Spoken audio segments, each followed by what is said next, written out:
It had been weeks since the somber announcement echoed through the halls of Lakewood Church, and across the homes of millions who had followed her journey. Dolores, Mama Dodie Osteen, the matriarch of one of the largest congregations in the United States, had passed away at the age of 89. Her smile, once a beacon of warmth to all who entered the church doors, was now a cherished memory. For the first time in decades, Lakewood's stage stood without her gentle presence. And through all the condolences, tributes, and public outpouring of love, one voice had remained notably silent, Joel Osteen's. Until now. Dolores Osteen's story began long before the sprawling megachurch became a Houston landmark. She was there from the start, standing alongside her husband, the late John Osteen, in a modest feed store turned sanctuary. Together, they built a ministry on faith, humility, and service, drawing people from all walks of life. Over the years, as the congregation grew from dozens to thousands, Mama Dodie's role as a prayer warrior and spiritual anchor only deepened. She wasn't simply a co-founder's wife, she was a counselor, a mother figure, and for many, the very embodiment of kindness. Even after John Osteen's passing in 1999, when Joel unexpectedly stepped into the role of senior pastor, his mother remained a guiding force. She often sat on the front row, her Bible in hand, occasionally wiping tears during sermons that reminded her of her late husband's words. Her health, once tested by a near-fatal cancer diagnosis in 1981, never dimmed her determination to live each day with joy. Her testimony of surviving liver cancer against all medical odds became a living message of hope, one she carried for more than 4 decades. Her passing in January 2025 marked the end of an era for Lakewood. Congregants recalled how, just weeks before her death, she still made time to greet visitors, ask about their families, and offer prayers for the sick. The memorial service was a celebration of her life, filled with gospel music, video montages, and tearful tributes from family and longtime friends. But the question lingered in the minds of many: how was Joel Osteen, the man who had shared his mother with the world for so long, coping in private? When Joel finally broke his silence, his words carried the weight of both grief and gratitude. "My mother taught me everything I know about faith, love, and perseverance," he began, his voice steady yet thick with emotion. "She was more than my mom, she was my greatest encourager. Even in my hardest seasons, she would remind me, 'Joel, God's got this.'"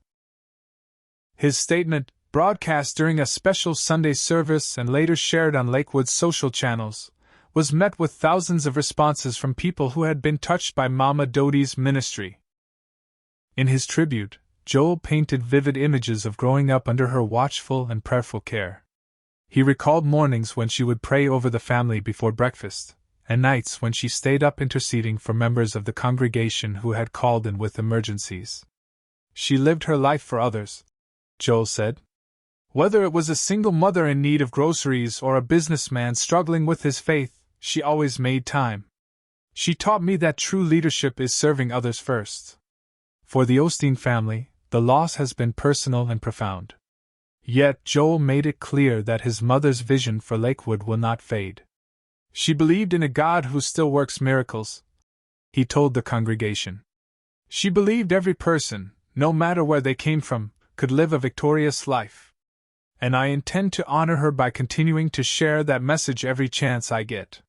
His words were not just a eulogy, they were a promise, a continuation of the ministry she helped to build. In the days following his statement, tributes flooded in from across the globe. Church leaders, celebrities, and everyday believers spoke of how Dolores had impacted their faith. Social media was filled with images of her beaming smile, captions quoting her favorite scriptures, and videos of her praying over strangers. Even those who had never met her in person described feeling as though they had lost a spiritual mother. It was a testament to the reach of a woman who had quietly shaped countless lives. As the documentary-style reflection unfolded, one thing became clear: Mama Dodie's life was not defined by titles or public recognition, but by a relentless commitment to prayer, compassion, and encouragement. Joel's first words since her passing were not about his own pain, but about the enduring lessons she left behind. In a world that often forgets its elders, this was a reminder that some legacies are too bright to be dimmed, even by death. As Joel's grief unfolded in the public eye, those who knew the Osteen family best began to share intimate stories of Dodie's character, moments that went far beyond her public ministry. Former members of Lakewood Church's early congregation recalled how she would personally call families in times of crisis, pray over their hospital beds, and quietly pay medical bills for those in need. It was not the grand televised moments that defined her life, but the countless private acts of kindness that were never intended for an audience. Her humility, they said, was as consistent as her faith, even in times when the family was under intense scrutiny. Joe, in private moments, has admitted that his mother's resilience shaped his own leadership style. While he is known for his calm and encouraging sermons, friends say that it was Dodie's refusal to give in to fear that helped him step into the pulpit after his father's sudden passing in 1999. Those close to the family suggest that her absence will leave a leadership gap that no one can fully fill.